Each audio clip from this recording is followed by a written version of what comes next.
Mayong adlaw inyong tanan mga ka-dear friends. Kini na usab inyong ubos nga lagad nga si Papa Joe. Ug karong adlaw, lain na sad nga istorya ang atong idalit kaninyo. Istorya nga magahatag kanato og leksyon, inspirasyon ug uban pa nga makapadasig kanato. Nga makahatag nato og giya, usahay tungod kay ang ilang nagian pwede natong magian. Ug ang atong nagian pwede sa nato nga ato sa ipaambit sa atong mga kaigsunan nga nagtan-aw diha pinaagi sa pag-send niya na sa tuang YouTube channel sa Dear Papa Joe Stories. E-send lang ang inyong mga istorya sa papajoesuperb@gmail.com. And of course, kung nagtan-aw lang mo diha o wala pa mo ka-subscribe para matabangan ninyo nga motubo pa ang atong YouTube channel, please subscribe now and click the notification button. Sa mga nangita sa mga daan nga mga istorya, well, inyo na makita sa katabi with Ate Gems. Subscribe and click the notification button. Karong adlaw atong pag-isgutan ang istorya nga pinada sa atong igsuon nga si Jen, usa ka lalaki nga nagluhan og love hurts. Kinsa ba nato ang wa may sugamaksad sa gugma? Ang uban pagani diha, wa pagani gyud makakaplag og tinud-anay nga gugma na hisugamak na. Dito maglangay o ganian na ito ng paminahon ang love story ni Jen. Ang Love Hurts diri lang sa atong YouTube channel, ang Dear Papa Joe Stories. Oh Dear Papa Joe, tagapayo ng puso. Sa bawat kwento, ikaw ang sandalan ko. Sa pag-ibig, sa sakit, sa pangarap at saya, ikaw ang tinig ng bawat nag-iisa. May iniwang sugat, may bagong simula sa mga liham. Hinahanap ang pag-asa sa bawat kwento mong pinakikinggan. May saya na hindi malilimutan.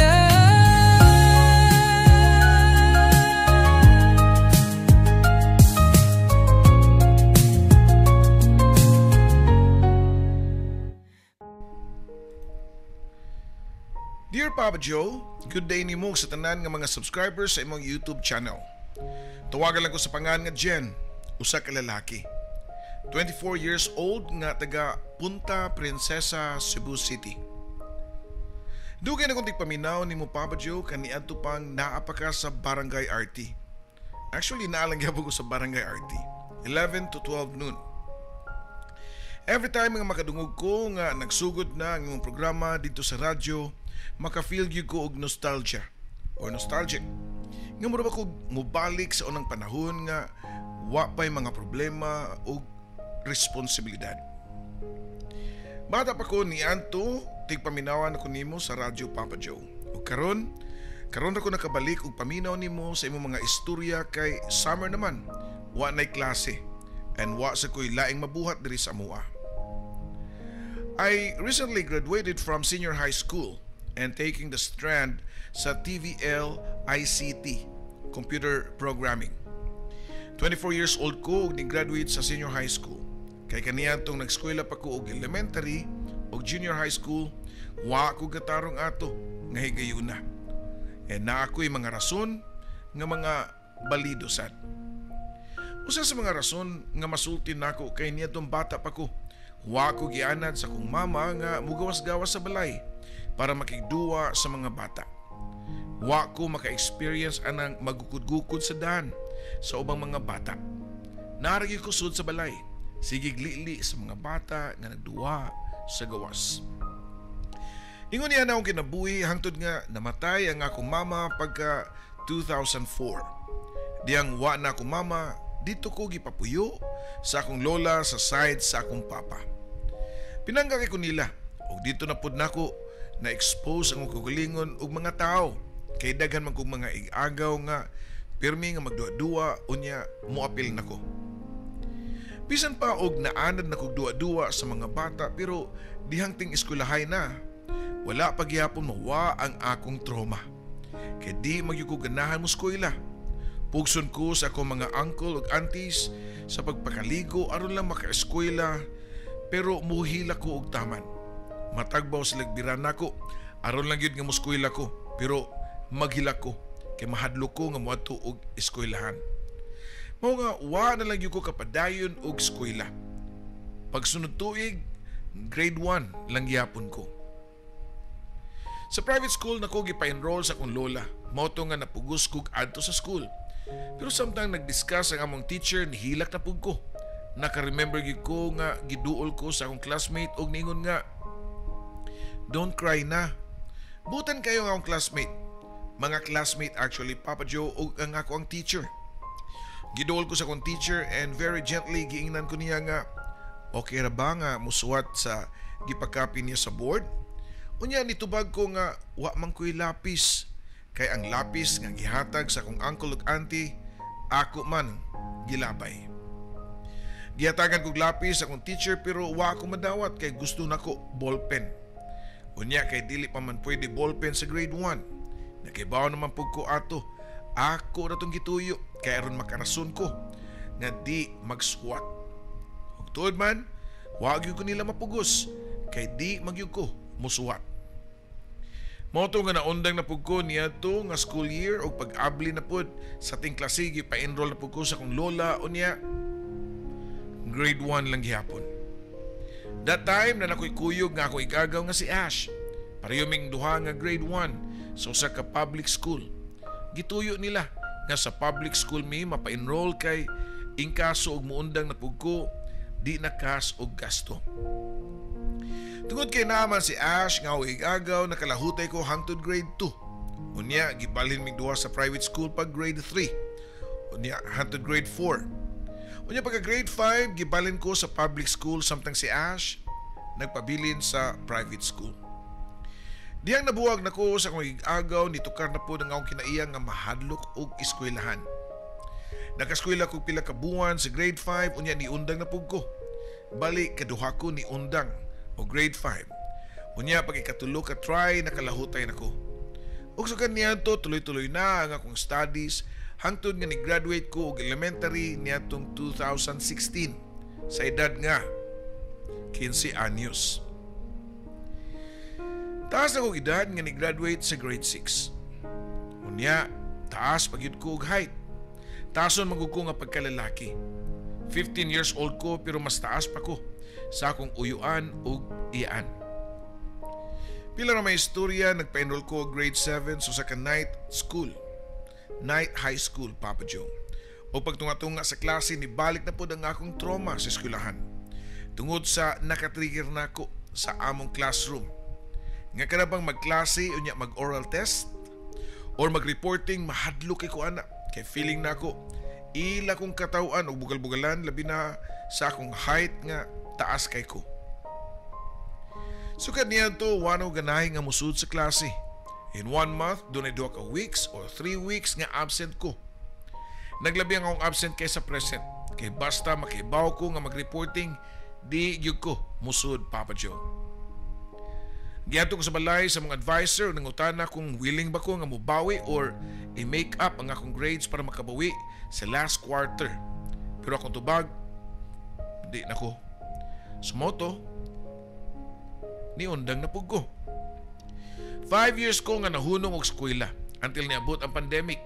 Hangtod niabot ang tuig nga 2022. Naka-decide ko nga muskwela og Alternative Learning System o gituwag og ALS. Last educational attainment nako kay grade 7. Sumurag nibalik gyud kog elementary. Gikuyawan na pug ko kay abi na kog istrikto ang teacher or basin na po'y magbugal-bugal nga classmates. Pero sayop man day ko.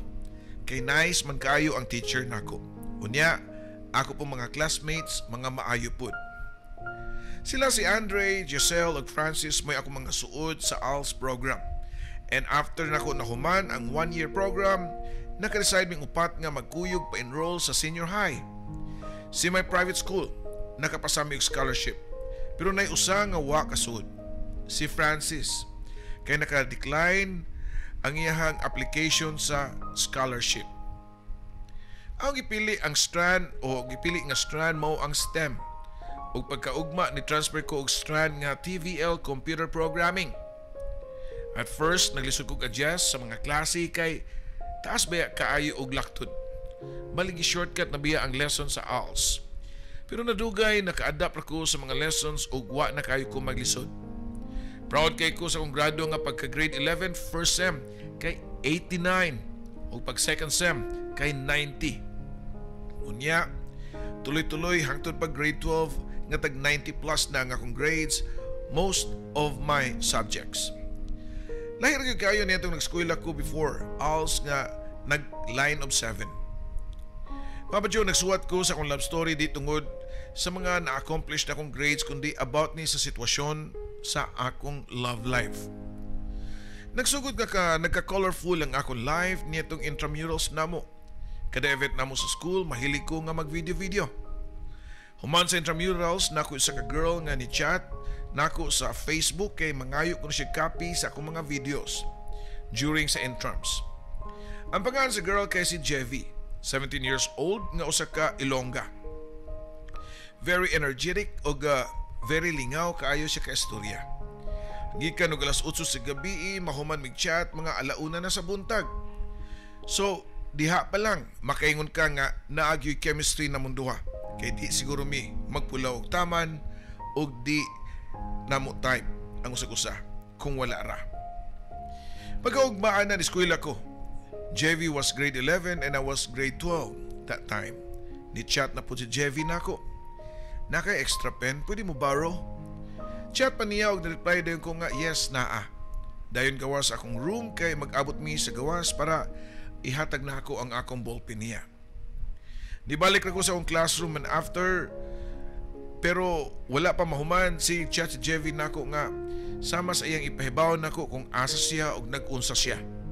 Kumbaga i-report niya ang mga nahitabo siyang adlaw-adlaw nga gipangbuhat. Dili man akong klase nga lalaki nga assuming nga basin naa siya gusto, maybe friendly lang gyud siya ka istorya. O friendly lang gyud siya nga pagkababae. One time nag-chat min duha og naabtan na pud og gabi ko. And ingon siya nako nga sige na Jen, katug na kay basin og kasab-an ka sa imong girlfriend. Nisud dayon sa kunahuna nga nganong mao man tayong gisulti. Tungod ba kay gipanagat lang ko niya kung naaba ko'y uyab or wa? Wa gyapon ko mukagat sa mga gipakitang signs and actions o mga pa-sweet-sweet ni Jevi. Diri ka nako kasi tinud lang di ko basta-basta mohasmag og relasyon kay mahadlok ko nga masakitan. Aware ko sa sitwasyon nga mo enter kag uyab-uyab or love-love, masakitan yun ka. Mo na ako kikadlukan kay judging on my childhood, dun ako'y history sa trauma. Di ko gusto nga mabalikan na po na ako na simba ko. Sa tanto na ko likay-likay, nadadyo ko sa kapagka-persistent ni Jevi. Dili noon formal nga kami nagyud pero naami MU or mutual understanding or sagingon pa sa pipila nga murag uyab. We acted like murag uyab towards each other. Magkuyog-kuyog na mi pirmi. Magpatabang siya siyang research, ako po siyang tabangan. Mao nga tagdugay na kay ko nga mauli sa amo. Hinikaugma, maulang gyapon, magkuyog mi, and then nagpamauli, mua na siya nako nga, amping ha, chat og nauli na ka. Mga ingon ani ka simple nga linya ha, Papa Joe, pero nalipay na kay ko, nga naay babae nga nagpakitag importansya nako. It's been a while na pud nga naay napakitag ingon ani nako nga care. Talagsaon ra kayo, ang ganahan siguro nako, Papa Joe. Wala pa may label pero sa among mga actions sa sagusa murag uyab na gyud. Like kada buntag mo good morning siya. Amping diha. Unya sa udto mangutana og nakakaon na ba ko. And then sa gabi magdugay mig chat unya mag good night siya nako. Gipakita jud ni Jevi nako nga usa siya ka perfect nga girlfriend. Bisan og dili mi uyab. Hangtod nga niabot ang time nga na fall na gyud ko niya, Papa Joe. Ug tungod kay love na nako si Jevi, ako pod gishow niya ang pag-love and care niya. Gitugbangan ra gyud nako ang iyang gibuhat nga pagmahal diri ka nako. We had an almost perfect relationship, Papa Joe, until niabot ang graduation ug kinahanglan nako nga mobalhin og laing school. Kay mag-college nako, while siya mag-grade 12 pa. We promised each other nga di magbago Maintain lang gyapon ang among communications. Sama sa naandan nga bisan og gikan rami magkuyog giniguli namo, mag-chat lang gyapon. We promise each other nga kami gyud pagdating sa saktong panahon. Pila ra may istorya nakagraduate na ko grade 12 and nihawa na sa among school si Jevy. O ako sa school ni Jevy. Gituman gyud namong duha ang constant communication. Why na usab sa sweetness namong duha. Hangtod ko sa kagihayon ni ana, laing tao ang ni-chat nako gamit ang Facebook account ni Jevy. Nag-chat day mo aning akong anak ha. Papa Joe, ang papa di ay ni Jevy ang nakabasa sa among convo nga suko kaayo siya nako og sa iyang anak. Giusab niya ang password sa Facebook ni Jevy. Unya giembargo ang cellphone. Gamit ang lang account naka-chat pa si Jevy nako. Ayaw sa chat ha. Tuan ni papa akong cellphone. Moto nga wala sa jud ko ni communicate kan Jevy. Pero nagbuhat og laing account si Jevy. Mao nga nabalik ra ang among communication. Bisan og tago-tago. Ako pa siyang gingnan nga og okay nimo. Willing ko matubang sa imong papa. Pero dali kay siya nakatubag nga ayaw gyud taon nagbuhatan na kay mapatay jud ko if ever mo chat si papa nimo. Unya kasab-an ka ayaw na lang jud og reply. Nisabot ra gyud ko Papa Joe. Og i-follow nako ang tanang sugo ni JB diri kanako. Hangtod nga nanangit siya nako nga mobakasyon kuno siya sa iyang sister sa ilang hometown sa Iloilo. Jen, before ko mulaga sa Iloilo makita ta kay mga untag ice cream roll. Lipay kay ko, excited kay ko kay taud-taod na pud mi nga wa magkakuyog Papa Joe. Kutob ra mi sa chat. Nagsige na kong paabot niya nga muingon siya nga magkita mi. Pero wala man, hangtod nga niabot gyud ang adlaw sa iyang paglarga. Ako siyang gi-remind nga magkita mi bisan og usa ka oras lang. Ayaw lang Jen, kay delikado basi makabantay si Papa. Next time na lang inigikan ako Iloilo. Nisabot ra pud ko. Pero sugad adto murag naanay na usab the way siya nga mo text or mo chat nako. Nakasuoy ng pugkog atong nasakpan siya sa iyang papa. Gikasapan siya taman pero mukawat pa man siya og text og mga sweet nga mga messages nako. Naabot na siya og Iloilo and there is something wrong na gyud kang Jevy. Though sahay mo update siya nako og asa siya ug kung sa iyang gibuhat kay naanda naman lagi niya og sa una pa namong panagkaila nga mag-update gyud siya nako permi. Pero bisan og layo mi Papa Joe maka-feel gyud ko kung unsa kauga na ang iyang treatment diri kanako. Mao nga ako na lang siyang gingnan nga ayo na lang pag-update Jev. Okay na mag-update ka nako kanang necessary ra. Wala siya ni-reply nako Papa Joe. Nakaingon ko nga basig mao na ni ang ikadlukan nako ang paginahinay og fade ni JB diri nako. Kay kung mo text or mo chat ko niya alas 8 sa buntag mo reply siya mga alas 12 sa udto. Mo chat ko 12 PM, mo reply siya mga 5 PM. Mga ingana gani Papa Joe, lagyo na kay time gap sa iyang pag-reply nako.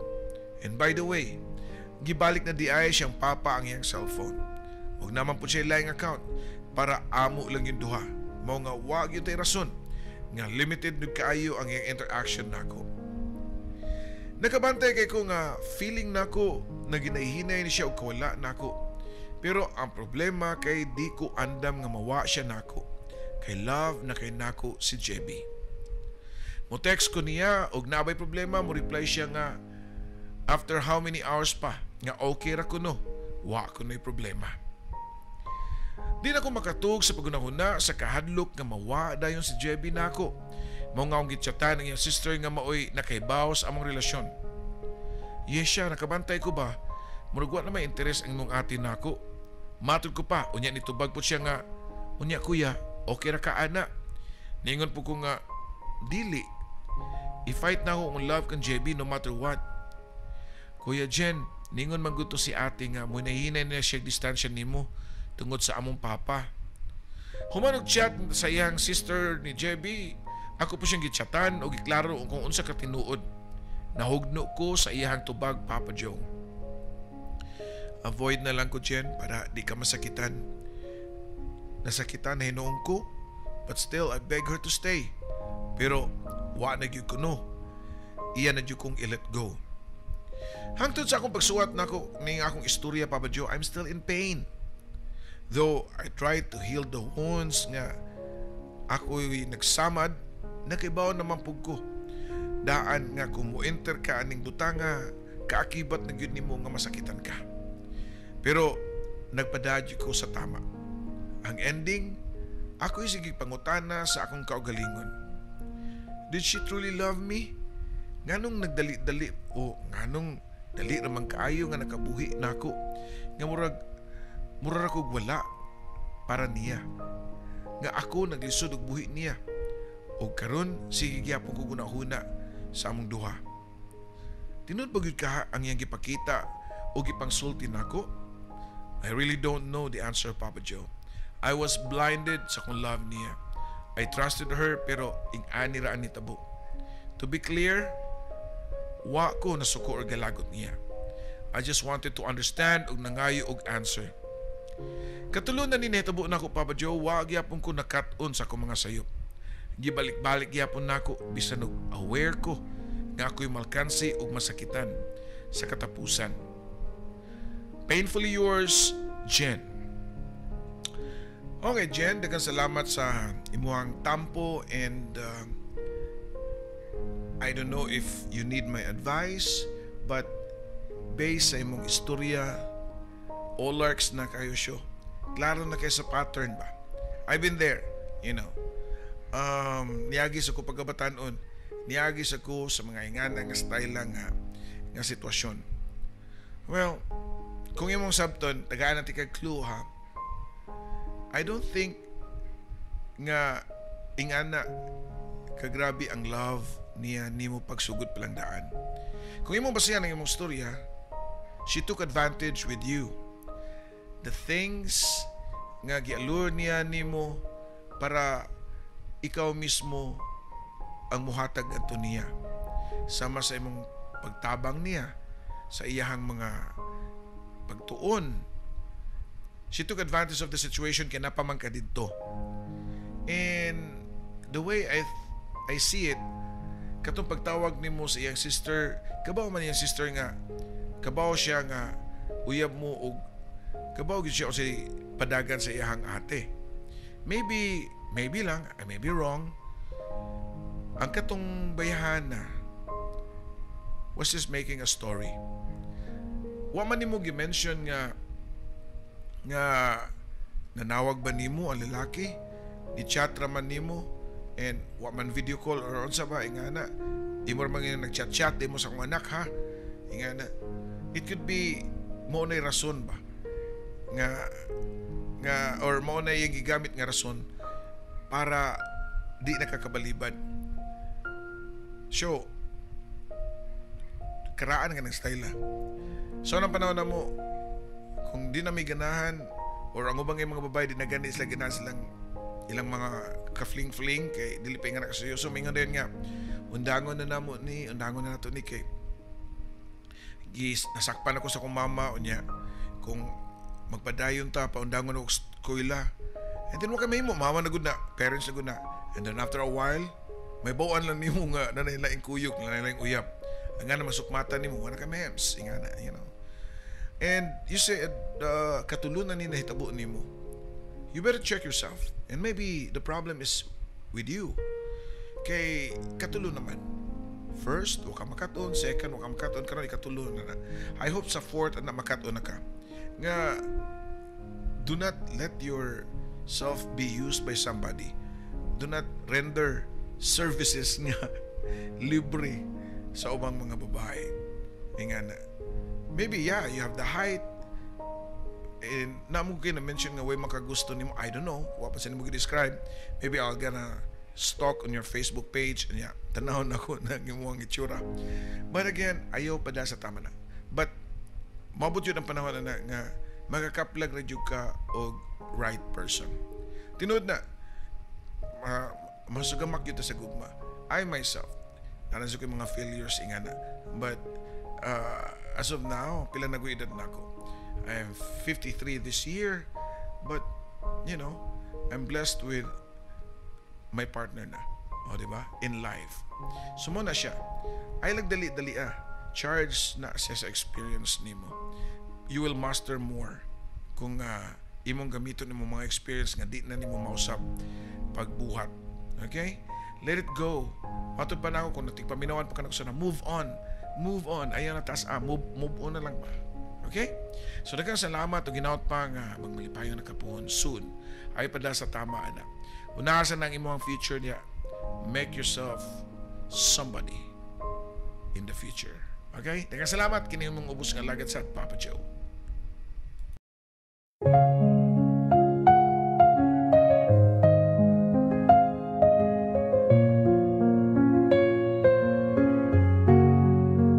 Sa bawat liham na aking sinulat, puno ng lungkot, saya at pangarap.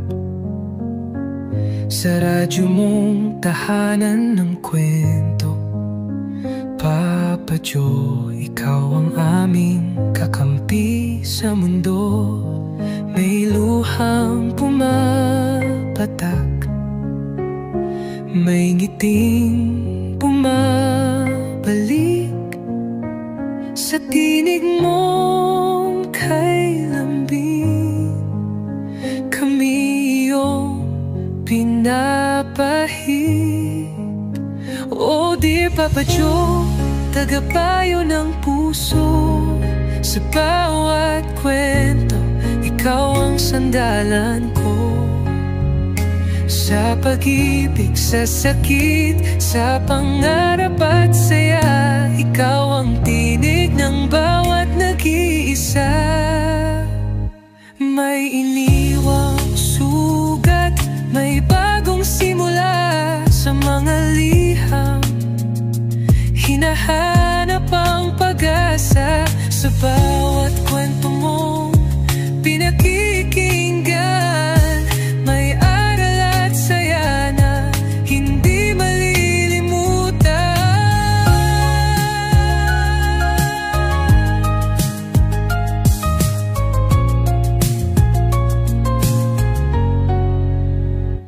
may iniwang sugat, may bagong simula sa mga liham. Hinahanap ang pag-asa sa bawat kwento mong pinakikinggan. May aral at saya na hindi malilimutan. May luhang pumapatak, may ngiting bumabalik sa tinig mong kay lambing. Kami iyong pinapahid. Oh dear Papa Joe, tagapayo ng puso. Sa bawat kwento, ikaw ang sandalan ko. Sa pag-ibig, sa sakit, sa pangarap at saya, ikaw ang tinig ng bawat nag-iisa.